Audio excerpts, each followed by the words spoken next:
জানো নাই, মাথা মতো করেন নাই, শিরিক কোনো কাজ করেন নাই। অনেকে বলতো আত্মীয় স্বজনরা, মোহাম্মদ আসো, মোহাম্মদ আসো, না, হুজুর যান নাই। আল্লাহ রাব্বুল আলামিন রাসূল পাক সাল্লাল্লাহু আলাইহি ওয়াসাল্লামকে জন্ম পর থেকেই সর্বপ্রকার গুনাহ, শিরিক, কুফর, মাসিয়ত সব থেকে বাঁচাইয়া বাঁচাইয়া আনছেন 40-এর কাছাকাছি। পুরা যুবক 25 বছর বয়সে হুজুর সাল্লাল্লাহু আলাইহি ওয়াসাল্লাম হযরতে মা খাদিজাকে বিবাহ করেন। আব্দুল মুত্তালিব নিজে বিবাহের খুতবা পাঠ করান এবং হুজুরের কাছে খাদিজাকে বিয়ে দিলেন। খাদিজার বয়স কত? 40 বছর। হুজুর বয়স কত? 25 বছর। কত বছর ডিফারেন্স! কিন্তু আল্লাহরই ইশারায় বিবি খাদিজা, অনেক লম্বা ঘটনা, সংক্ষেপে বলতেছি। বিবি খাদিজা স্বেচ্ছায় প্রস্তাব দিলেন। অথচ ওনার ব্যবসায়ী, উনি ম্যানেজার, ব্যবসায়ী ম্যানেজার, শহর থেকে আসছেন, ওনার মনে অশান্তি। উনি একজনকে দিয়ে প্রস্তাব দিয়ে দিলেন যে আমার স্বামী নাই, আমার সন্তানাদিও আছে, আমি বয়স্কা, 40 বছর বয়স হয়ে গেছে, আমি ধনীপতি, মক্কা অত্যন্ত সাথী সবজি, আমার মধ্যে কোন দোষ নাই, মানুষের মধ্যে কোনদিন অন্যায় পাপিষ্ঠ বলতে পারে নাই, খুব পাপ পবিত্রা। তুই খাদি যাও। উনি অনেক ঘটনা দেখার পরে ওনার গুণাগুণ দেখে গুণাগুণে আকর্ষণ হয়েছে। ধনের কারণে না, গুণে আকৃষ্ট হইয়া নিজে প্রস্তাব দিলেন যে যা জায়গা বলো, মোহাম্মদ যুবক ছেলে, আমি বড় হয়ে গেছি, উনি যদি মানেন আমি ওনার কাছে বিয়ে বসতে চাই। সুবহানাল্লাহ। যে প্রস্তাব দিচ্ছেন, হুজুর বলেন যে আমার চাচা আবু তালিব আছে, চাচাকে জিজ্ঞাসা করে আমার বলতে হবে, আমি নিজে বলবো না। এতে কি বোঝা গেল? যে মুরব্বীদের মত লাগে, ইউরোপিয়ানদের সিস্টেম না। বলে ফ্রেন্ডলি বিয়া দাও, বিয়া করো। যুবক যুবতী বলে আমরা বিয়া করে নিব না, গোড়ার থেকে ইসলামের বিধান। আমার চাচা মুরব্বী, ওনার কাছে বলতে হবে। চাচা শুনিয়ে খুশি, আলহামদুলিল্লাহ, প্রস্তাব সমর্থন। বিয়ার মজলিস ছিল, খাজা আবু তালিব ভীষণ লম্বা দীর্ঘ এমন এক ভাষণ দিচ্ছেন। সেই ভাষণে বিবি খাদিজার গুণাগুণ আর হুজুরের গুণাগুণ সমস্ত গান করছেন, দিয়া বিয়া পড়াই দিলেন। 25 বছর বয়সে বিবি খাদিজার ঘরে থাকেন। চিন্তা করেন, এখন দেখেন যত দিন যায়, 40 কাছে আসতেছে, যেমন রাসূল পাক সাল্লাল্লাহু, আমার স্বামী মুহাম্মদ সাল্লাল্লাহু আলাইহি ওয়াসাল্লাম যেমন কি চিন্তা ধ্যানের মধ্যে একটা প্রতিক্রিয়া দেখা যায়। উনি কি ধ্যানে থাকেন এবং কেমন চিন্তা করেন, কি চিন্তা করেন, ওই যে চিন্তা, এই চিন্তা দুনিয়ার চিন্তা না। আমি তো মানুষ, আহা, এই দুনিয়ার মানুষে কত শিরক কুফর করতেছে, অন্যায় কাজ, আহা, আমি কিছু করতে পারলাম না, আহা। আর এই বিশ্বধার সৃষ্টিকর্তা কত যে মহান, এই সৃষ্টিকর্তা কত মহান, তাই কত গুণাগুণ, এই সব চিন্তা করতে আসেন। ও চিন্তা করেন, ওইদিকে এই চিন্তার কারণে এই মহাবিশ্বের সৃষ্টিকর্তা রাব্বুল আলামিন আল্লাহ, যে তিনি জানেনও না, মক্কা তো শিরক কুফর, কেউ জানেনও না, কিন্তু মন থেকে অবশ্যই সৃষ্টিকর্তা আছেন। উনি আমাকে এই পর্যন্ত বড় করছেন, মহান সৃষ্টিকর্তা না জেনে কত বড় মহান। এই আকর্ষণ বাঁচতে শুরু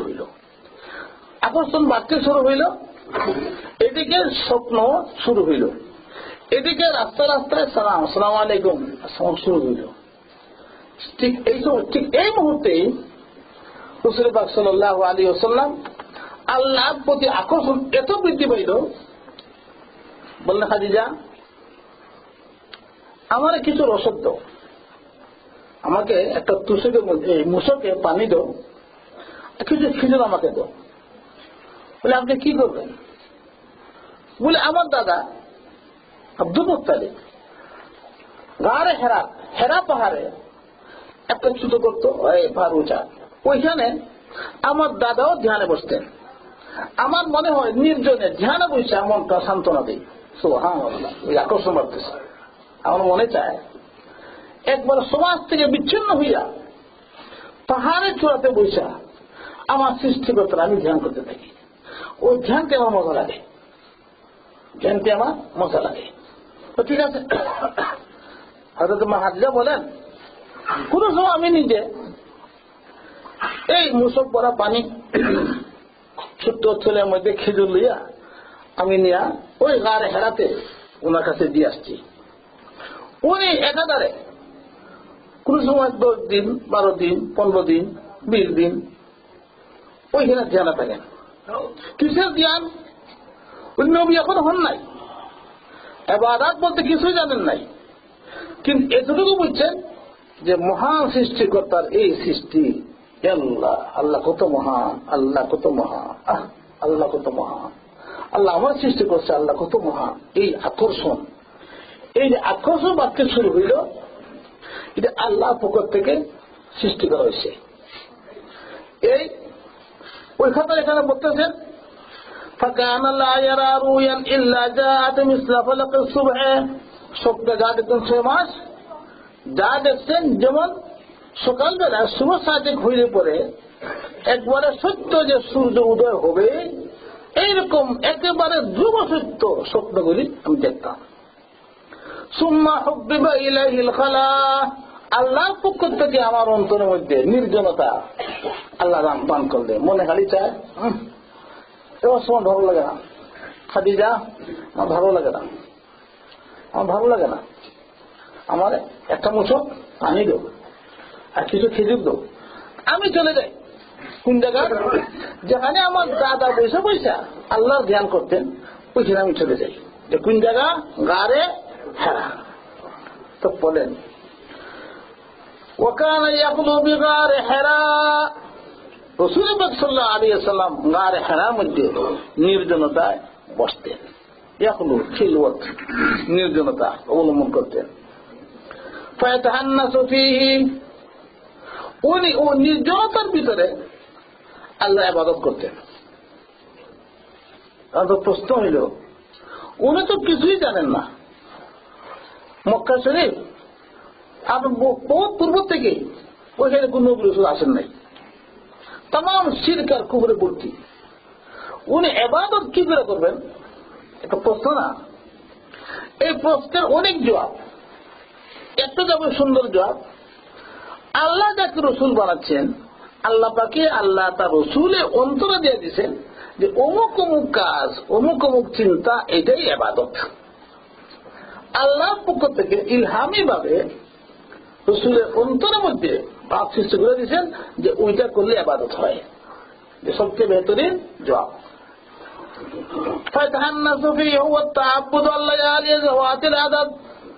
কিছুদিন এরকম ধ্যান করতেছেন।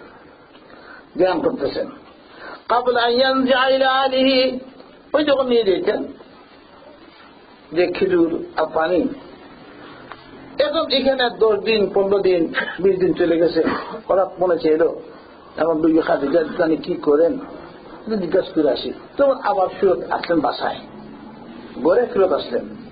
আসতে পরে খাদিজা আমার আরো কিছু দাও, আরেক বছর পানি দাও, আমার আরেকটা থেকে কিছু খেজুর দাও, আমি আবার চলে যাইব। খাদ্যকে দেখে আবার চলে গেলেন।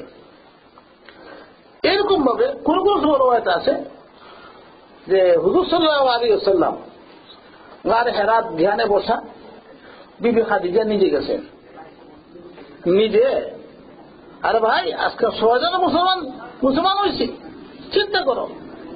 একটা মহিলা আধা মাইল উঁচা পাহাড়, বিবি খাদিজা এই পাহাড়কে পাথর ডিঙে ডিঙে ডিঙে যা খেজুর আর পানি নিয়ে পৌঁছে দিছে হুজুরের কাছে, যে নে না এ মোহাম্মদ, হে আমার স্বামী, নেও আমি আনলাম খেজুর আর পানি আনলাম। বস হুজুর আরো বেশ কিছুদিন এই পানি খেজুর হয়ে আরো সেখানে ধ্যানে রইলেন। এইভাবে চলতেছে। কোন রওয়ায়েতে আছে যে যখন নাকি প্রথম ওহী আসে এর আগে 1040 দিন ছিলেন চিল্লা 40 দিন।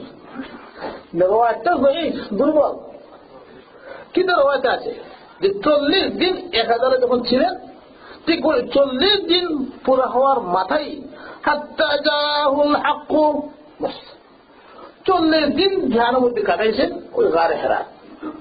গারে হেরাত থেকে এটি কাবা শরীফ দেখা যায়। ঘর বিল্ডিং ছিল না, কাবার ঘর দেখা একটা ইবাদত। 2 নম্বর, নির্জনতা অবলম্বন আল্লাহর ধ্যানে, এটা একটা ইবাদত। 3 নম্বর, আমার দাদা আব্দুল মুত্তালিব যেখানে বসে বসে আল্লাহর ধ্যান করতেন, এটা তো একটা বংশীয় একটা ইবাদত। ওই সমস্ত কারণে রাসূল পাক সাল্লাল্লাহু আলাইহি ওয়াসাল্লাম গারে হেরাতে ধ্যানে বসা। সেই গারে হেরা, সেই গারে হেরা কত বড়, কত বড় ধন্যবাদ গারে হেরা। রাসূল পাক সাল্লাল্লাহু আলাইহি ওয়াসাল্লাম বসা, ধ্যানে বসা। হাত্তা জাহুল হক ওয়া হুয়া ফি গারে হেরা। মা এসে বলেন, আমি শুনছি কোথাও মধ্যে এরকম হুজুর গারে হেরাতে ধ্যানে বসা, হঠাৎ শব্দ দেখেন এক নূরানি সুন্দর চেহারা, আসসালামু আলাইকুম ওয়া রাহমাতুল্লাহ। এই যে গারে হেরাতে কে আমাকে সালাম করলো, মানে আসবে না? এই নুরানি যিনি আসলেন, উনি হলেন কে? হযরতে জিবরিল আলাইহিস সালাতু ওয়াস সালাম। 700 বছর ধরে আসেন না। ঈসা আলাইহিস সালামকে আকাশে উত্থিত করার পর থেকে জমিনে আর আসেন না। না, আমার কোনো ডিউটি নেই। আমার ডিউটি হইল আল্লাহ যত নবী রাসূল দুনিয়াতে পাঠান, ও আল্লাহ নবী রাসূলের কাছে আল্লাহর বাণী পৌঁছে হইল আমার ডিউটি। এবং ঈসা আলাইহিস সালাম আকাশে চলে গেছেন, আর কোন নবী নেই, বাস আমার কোন ডিউটি নাই, দায়িত্বমান নেই, আসেন না। আইসা যখন সালাম করলেন, তো কিতাবে লেখেন রাসূল পাক সাল্লাল্লাহু আলাইহি ওয়াসাল্লাম ওই নুরানি চেহারার মানুষ আকারে দেখা মাত্রই হুজুরের অন্তরের মধ্যে বিশ্বাস এসে গেছে উনি মানুষ না, উনি ফেরেশতা। সুবহানাল্লাহ, এইটাই রাসূল ফেরেশতা। ফেরেশতা বলিয়া নুরানি ফেরেশতা, অন্তর বিশ্বাস এসে গেছে। উনি আইসা প্রথমে ঘোষণা দিলেন, আসসালামু আলাইকুম ইয়া মুহাম্মদ ইন্নাকা লারাসূলুল্লাহি হাক্কা। শোনো, আমি আল্লাহর পক্ষ থেকে আপনাকে ঘোষণা করলাম আপনি সত্য রাসূল। সুবহানাল্লাহ, সুবহানাল্লাহ। রাসূল সাল্লাল্লাহু আলাইহি ওয়াসাল্লাম, আল্লাহুম্মা সাল্লি আলা সাইয়্যিদিনা মাওলানা মুহাম্মদ ওয়া আলা আলিহি ওয়া সাহবিহি। اللهم صل على سيدنا مولانا محمد وعلى آله وصحبه وبارك وسلم. اللهم صل على سيدنا مولانا محمد وعلى آله হুজুর পাক সাল্লাল্লাহু আলাইহি ওয়াসাল্লাম বিশ্বাস করে নিয়েছেন, বুঝানো সত্য। ফেরেশতা আসছে, আইসা বলেন কি ফাজাহুল মালাকু, ফেরেশতা জিবরাইল আসছেন। ফাকালা ইকরা, ঘোষণা দেওয়া দিয়েছেন নবুয়তের, ইন্নাকা লারাসূলুল্লাহি হাক্কান। এখন আপনি পড়ুন, পড়া। হুজুর সাল্লাল্লাহু আলাইহি ওয়াসাল্লাম জন্মের পর থেকে নেই কোন মানুষের সামনে বসে আলিফ বা তা একটা অক্ষর শিখেন নাই। ইন্নাকা লারাসূলুল উম্মিয়িন, আল্লাহ নিজে ঘোষণা দেন আমার রাসূল একেবারে নিরক্ষর। মূর্খ না, নিরক্ষর। অক্ষর জ্ঞান কারো কাছ থেকে শিখেন নাই। আসছি জিবরাইল ইসলাম, আমি জিবরাইল আল্লাহর পক্ষ থেকে আসছি, আপনাকে রিসালাতের ঘোষণা দিয়ে দিলাম, আপনি আল্লাহ রাসূল। এখন আপনি পড়েন, হে আল্লাহ আমি তো লেখাপড়া জানি না। কথা সত্য, যিনি কোন একটা অক্ষর কারো কাছ থেকে শিখেন নাই, ওনাকে আপনি যদি বলেন আপনি পড়েন, উনি কি পড়বে? কোনদিন কিছু তো শুনেন নাই, পড়েন নাই, তো বলেন রাসূল ইসলাম। ফাকালা ফাকুলতু মা আনা বিকারিন, বলে ভাই জিবরাইল আমাকে যে বলো বলছো যে আমি পড়বো, আমি তো লেখাপড়া জানি না, মা আনা বিকারিন, আমি তো পড়ুয়া ব্যক্তি না, পড়ুয়া ব্যক্তি না। এবং রাসূল সাল্লাল্লাহু আলাইহি ওয়াসাল্লাম নিজেদের রিসালাতের দায়িত্ব এই যে এখন আসলো, এই দায়িত্বটা কত বড় মহান! আসমান জমিন ফিরিস্তা জিবরাইল মিকাইল আজরাইল যত ফিরিস্তা আছে, যত সৃষ্টি আছে, সব সৃষ্টির মধ্যে সর্বশ্রেষ্ঠ মহান এই কথাটাই ইন্নাকা লারাসূলুল্লাহ হক। এত বড় মূল্যবান, এত বড় মূল্যবান। বলছেন আপনি পড়ুন। আর ওনার শক্তি কত? 2.5 বছরের পরে সিনা চাক, 12 বছরে সিনা চাক।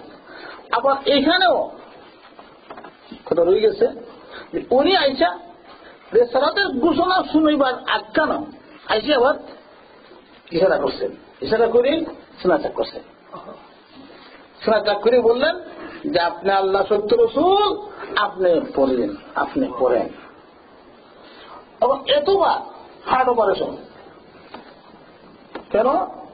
যে আল্লাহর হাবিবের সামনে অনেক কিছু আসবে, এগুলি বরদাস্ত করতে হবে, বরদাস্ত করতে হবে। তো ধীরে ধীরে করছেন। ছোটবেলায় একবার একটু শিশু অবস্থায়, নবুয়তের সময় আর মেরাজের সময় 4 বার হয়েছে, 4 বার বক্তব্য দেওয়ানো হয়েছে। তো নবুয়ত দিবার আগেও, এই ঘোষণা শুনবার আগে উনি আইসেই সালাম দিয়েছেন, সালাম দিয়ে ইশারা করছেন, সিনা ত্যাগ করছেন, সাথে সাথে সুস্থ হয়ে গেছেন।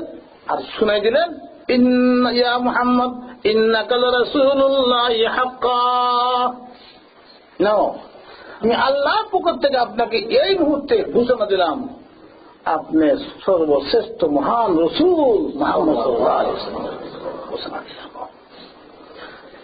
কিন্তু রাসূল সাল্লাল্লাহু আলাইহি ওয়াসাল্লাম আল্লাহর কাছে যে কত যে মহান! কি জিবরাইল, কিন্তু হাজার জিবরাইল থেকে আরো বেশি সম্মানী, পাওয়ারও বেশি, পাওয়ারও বেশি, সম্মানও বেশি। কিন্তু তিনি তো জানেন না, কারণ উনি তো এগুলো জানেন না, গায়েব তো জানেন না। উনি স্বাভাবিক বলে দিলেন, আরে ভাই জিবরাইল, আমাকে যে বলো আমি পড়বো, আমি তো পড়বো না, আমি তো পড়ছি না। তো জিবরাইল ইসলাম কালা ফাআখাযানি, জিবরাইল ইসলাম আমাকে বেড়ে ধরছেন, বুকে বুকে লাগাইছেন। কার বুক? জিবরিলের বুক। যে জিবরিল সমস্ত নবী রাসূলের কাছে ওহী নিয়ে আসছে, ওনার কিরাত পাওয়ারফুল অন্তর বুক, ঠিক না? কত পাওয়ারফুল যে লক্ষাধিক নবীদের কাছে আল্লাহ কালাম পৌঁছাইছেন, বাণী পৌঁছাইছেন, কত বড় পাওয়ারফুল অন্তর।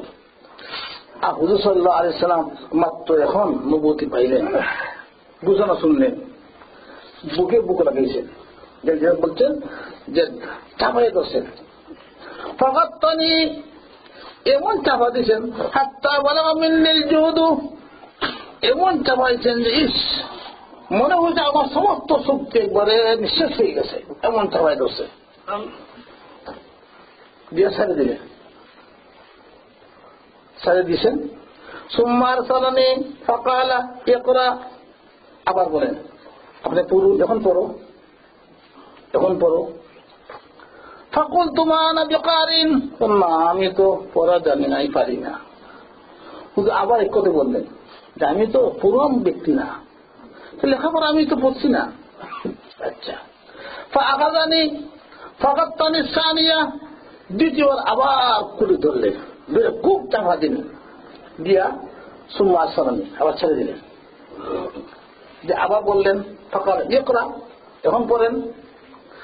এখনো হুজুরে বলেন আমি তো পারি না, আমি পারতেছি না, মা আমাকে কারি। ফাকালা ফাকাত্তানি আস-সালিসা, আবার দর্শেন, তৃতীয়বার, তৃতীয়বার নাকি যখন দর্শেন চাপাইয়া, চাপাই দর্শেন আর বললেন সুম্মা আরসালানি ফাকালা اقرأ باسم ربك الذي خلق خلق الإنسان من علق اقرأ وربك الأكرم অর্থ নাকি আরে পড়ো, নিজের শক্তি বলে না, বিস্মে রব্বিকা, তোমার রব লালন পালন কর্তার নামের বরকতে। সুবহানাল্লাহ, তোমার লালন পালন কর্তা রব, যিনি আপনাকে পালছেন এত বড় করছেন, উনার নামের বরকতে।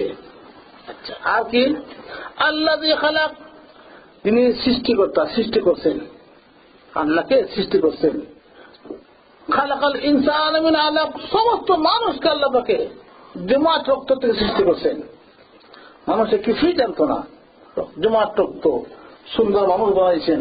আর কত বড় জ্ঞানী হয়েছে, কত বড় পাওয়ার হয়েছে, কম চিন্তা করেন না যে আল্লাহ পাক কত বড় মহান, কত বড় শক্তিমান, যে জমাট রক্ত থেকে সুন্দর মানুষকে সৃষ্টি করে তারা কত বড় জ্ঞানী বানাইছেন। জ্ঞানী বানাইছেন, বিজ্ঞানী বানাইছেন, এই বানাইছেন, সেই বানাইছেন, বিশ্ব শাসক বানাইছেন, কত কিছু করছেন, ঠিক না? যে আল্লাহ পাকে জমাট রক্ত থেকে সুন্দর মানুষ বানান আর বহু জ্ঞান আকল বুদ্ধি দান করেন, সেই আল্লাহ রব্বুল আলামিন, সেই তা আল্লাহ রব্বুল আলামিনের নামের বরকতে আপনি পড়েন রব্বুকাল আকরাম, আপনার রব অত্যন্ত মেহেরবান।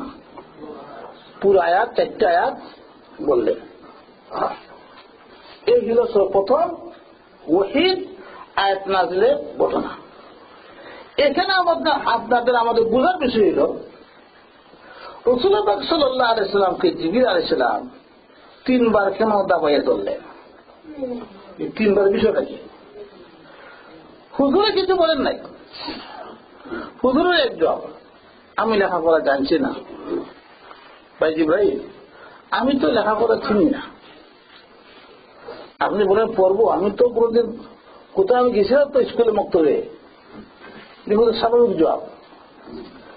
কিন্তু জিবরিল আমিন আলাইহিস সালাম 1বার 2বার 3বার একবারে চাপাইয়ে ধরলেন খুব শক্তভাবে।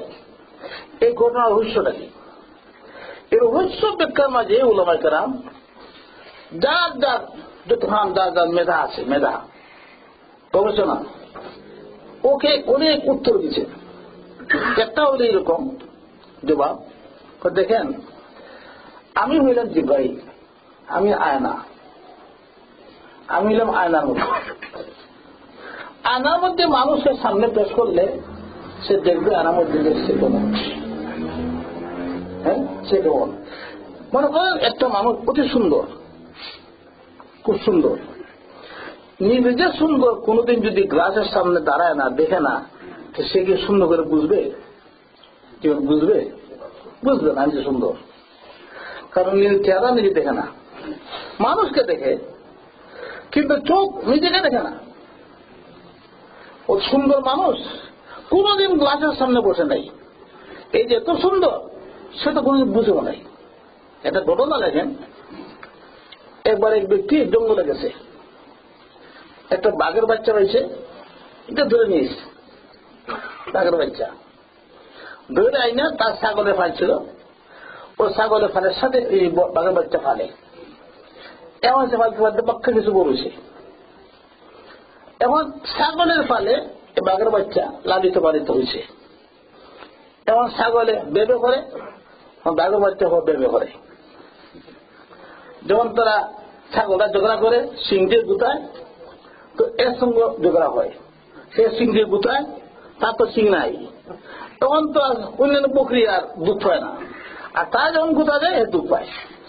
তো বিষয় বুঝলাম না, বাঘে চিন্তা করে তো এরা দেখি মাথার কি কি আছে, আরো আমার তো নাই, আমি দিনের দুধ পায় না, ওরা আমাদের দুধ পায়, হে চিন্তা করে।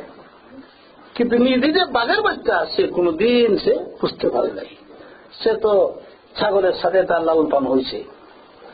ঘটনার চক্রে একবার গেছে, ওই পানির কিনারা ঘাটে গেছে পানি খাইতে গেছে, তো পানির মধ্যে আপসা উঠে না, ছবি দেখে কিনে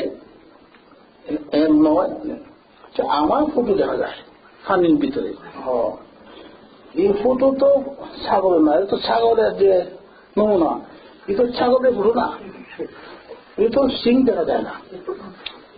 তো আমি তো মনে হয় বাঘ, ও বাঘ দেখা হয় যে দৌড়ে, জঙ্গল এই বাঘ, সব ছাগল দৌড়ে, হেও দৌড়ে, ছাগল দৌড়ে না বাঘ দেখলে হেও দৌড়ে, বে বে বে দৌড়তেছে। বাঘ দেখছে, বাঘে দেখা যাচ্ছে সিং নাই, তার মুখ করে কিরকম আমাদের এরকম দেখা যায়। আস্তে আস্তে আমি বাঘে, আমি তো জাতের বাঘ, আর এই ছাগলের ফাগল থেকে বুঝে আমাদের তারা কষ্ট দেয়, বুঝে দিচ্ছে আমি তো ছাগল না। এখন ফাইনালে গিয়ে আইছে, এইটা তাহলে ধরে ধরে বস দিলে টান, রক্ত খায়। এখন তো এর যন্ত্রণা সব ছাগল বাঁকতেছে, এই ধরে উঠে ধরে সব ধরে মাছের খালি রক্ত খায়। ঘটনাটা কি, যে বাঘের বাচ্চা নিজের পরিচিতির আগে সে ছাগলের মতো বে বে বে বে করে, দুর্বল মনে করে। তার যে একটা বিরাট বাঘের শক্তি তার, হ্যাঁ, এটা সে বুঝে নাই। বলকে জিবরাইল আলাইহিস সালাম আল্লাহ পাকে আয়না পাঠাইছে, আয়না তুমি যাও, তুমি তো আমার লক্ষাধিক আম্বিয়া কেরাম কেন বলতে দিছ, আমার মহান রসুলকেও রিসালাতের যে মহান দায়িত্ব আর পাওয়ার ক্ষমতা দেখাইতে দিও, তুমি আয়না মতো যাইয়া বুকে বুক লাগাও, বুকে বুক লাগাও। অর্থ হইল যে তোমার জিবরাইলই তোমার বুকের আয়নাতে রাসূল পাক সাল্লাল্লাহু আলাইহি ওয়াসাল্লাম নিজের বুক থেকে ওই আয়না দিয়া নিজের যে মূল্যায়ন, যে আমি কে, আমি তো জিবরাইল থেকে আরো পাওয়ারফুল, ওই যে আস্তে আস্তে বুঝে আসুক, ওই জন্য উনি বুক মিলাইছেন।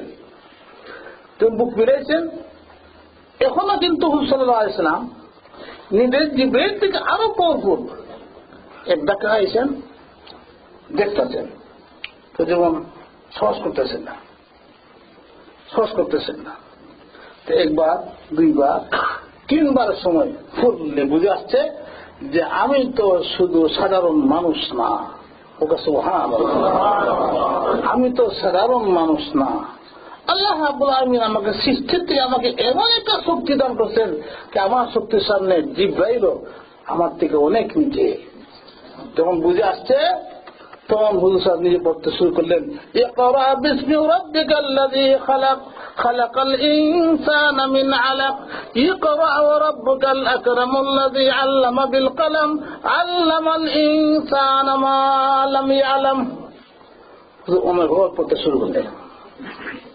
এইগুলো একটা ব্যাখ্যা যে আসলে জিবরিল আলাইহিস সালাম একবার দুইবার তিনবার রাসূল পাক সাল্লাল্লাহু আলাইহি সাল্লামের সিনার মধ্যে ওই যে পরিচিতি, আমি তো বাঘের বাচ্চা, আমি তো এই ছাগল না, অনুমতির দরকার, হুজুরকে অনুমতি দেওয়া। আয় মুহাম্মদ সাল্লাল্লাহু আলাইহি সাল্লাম, আরে আপনি তো আল্লাহর একমাত্র হাবিব, সর্বশ্রেষ্ঠ, আপনাকে জন্য প্রত্যেক আল্লাহ আমাকে নিজে লালন পালন করিয়া নিজে এত মহান শক্তিশালী বানাইছেন, আপনি আসলে বুঝতেছেন না। এটা আবরণ করছে, আবরণ আবরণ, ওই আবরণটা দূর করার জন্য একবার দুইবার তিনবার বুক চাপা দিলেন। এই গেল এক ব্যাখ্যা। আর এই ব্যাখ্যা দেন বলে শুনেন, এটা উলামায়ে কেরাম বলছেন। উলামায়ে কেরাম তো শুধু মানে আন্দাজে বলেন না, তারা তো আল্লাহ থেকে ইলহাম আসে। বড় বড় আলিম যারা হন আল্লাহ বলি, এরা তো শুধু এমনি বলে না, আল্লাহ প্রতি ইশারা আছে। তো আমার এই হাদিসের ব্যাখ্যা তুমি এরকম দেও, ইলহাম আছে। হযরত খাত্তাব রাদিয়াল্লাহু আনহু হুজুর বলতেন যে আয়াত নাযিল হইবার আগে উমরে বলে দিয়েছেন যে শব্দ বলছেন খুব এই শব্দ আয়াত নাযিল হয়ে গেছে। কিন্তু উম্মত ছিলেন, উম্মত না নবী, উম্মত না উম্মত, এরকম হাজার অনেক ওলিউল্লাহ আছেন যে কি বলতেছেন উপর থেকে যখন বলা হইতেছে বলে দাও, বলো বলো বলো, এগুলো কারামত, এগুলো কারামত। তো রাসূল পাক সাল্লাল্লাহু আলাইহি সাল্লামকে আল্লাহ পাক নবুয়ত দিয়েছেন। এইটা বোঝার জন্য বুঝারা দিন তুজহাত পেশ করেন। একটা তো বললাম, একটা আমাকে দেখো, রাসূল পাক সাল্লাল্লাহু আলাইহি ওয়াসাল্লাম আল্লাহর এত বড় মহান রাসূল, ধীরে ধীরে ধীরে ধীরে শক্তি দিতে হবে। আমরা ওই যে বড় লাইট আমরা যেটা করেন না, ওই যে চার্জ করেন না, চার্জ তো দিতে হয় না, একটু সময় লাগে না। চার্জ হয়ে গেলে পরে টিপা দিলেই লাইট জ্বলে, কিন্তু কারেন্ট জমতে সময় লাগে, জমতে কিছু সময় লাগে। জিবরিল আলাইহিস সালাম আসলে উনি যে 3 বার যেটা করছেন, হুজুর সাল্লাল্লাহু আলাইহি সাল্লামের যে শক্তিটা ধীরে ধীরে শেষ পর্যন্ত পৌঁছবার জন্য। হঠাৎ দিনে আল্লাহ পাকে যে শক্তিটা দিচ্ছেন আমার মাধ্যমে, যে এখন আমি একটু বাইপাস করব, যে শক্তিটা আমার চেয়েও বেশি, তো বাইপাস হবে আমার মাধ্যমে, তো সময় দরকার। সময়টা কি? 3 বার বুকে চাপা দিলেন। এত ঘটনা লাগছে। হযরত শাহ আব্দুল আজিজ সাহেব রহমাতুল্লাহ আলাইহি উনি বলেন যে বুজুর্গানে দিন মুরিদকে সামনে রেখে তওজ্জু দেন। এই তওজ্জুর মধ্যে ভিন্ন প্রকার আছে। একটা তওজ্জু ইত্তিহাদি মানে শায়েখের যত গুণাগুণ কামালিয়ত, সমস্ত কামালিয়ত নিজের শাগিদকে মুরিদকে দেয়া দেওয়া, এগুলো সর্বোচ্চ, যার নাম ইত্তিহাদি। এর আগে স্টেপ আস্তে আস্তে দিয়ে চেষ্টা করেন। তবে জিবরিল আলাইহিস সালাম হুজুর পাক সাল্লাল্লাহু আলাইহি সাল্লামকে ওই যে কামালিয়তে মুহাম্মদী, ওই জিনিসটা আল্লাহর পক্ষ থেকে জিবরিল আলাইহিস সালাম ধীরে ধীরে পৌঁছে দিয়েছেন, একসঙ্গে দেন নাই। কারণ একসঙ্গে হঠাৎ বেশি করে পাওয়ার দিলে বাস্ট হয়ে যায়, বাস্ট হয় না। বাকিবিল্লাহ রহমতুল্লাহ আলাইহি উনি ছিলেন বহুত বড় বুজুর্গ, মুজাদ্দিদ আল-ফাসানির শায়েখ উস্তাদ বাকিবিল্লাহ। উনার কাছে উনি কিন্তু নেহাত ফকির গরিব ছিলেন। এত বড় বুজুর্গ মুজাদ্দিদ আল-ফাসানির উস্তাদ বাকিবিল্লাহ, উনার পীর শেখ, কিন্তু এত বড় বুজুর্গ ভারতবর্ষে ঘরের মধ্যে মেহমান আসছে, খাইবার কিছু নাই। মেহমান আসছে, কিচ্ছু খাইবার নাই। আজকে কি বড় বুজুর্গকে 108 জমিন, বিশাল বাড়ি, বড় পিসাব, ঠিক না?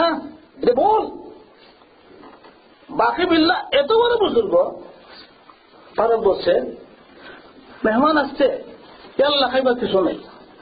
এখন তিনি পরেশান হয়ে গেছে, আল্লাহ এতদিন পরে আমার এক বুঝলেন, হায় আমি কি করি। অনেক মুরিদ ছিলেন, ওই যে রুটি বানায় ওখানে নাম ভাই, এই ফ্যাক্টরির মালিক যে রুটি বানায়, সে দেখছে হুজুর আমি বড় পেরেশান। বাবু রে, আমার বহুত বড় এক মেহমান আসছে, হায় মেহমানের সামনে আমি একটা রুটি দিবার মতো আমার ঘরে কিচ্ছু নাই, এই জন্য পেরেশানি করতেছি।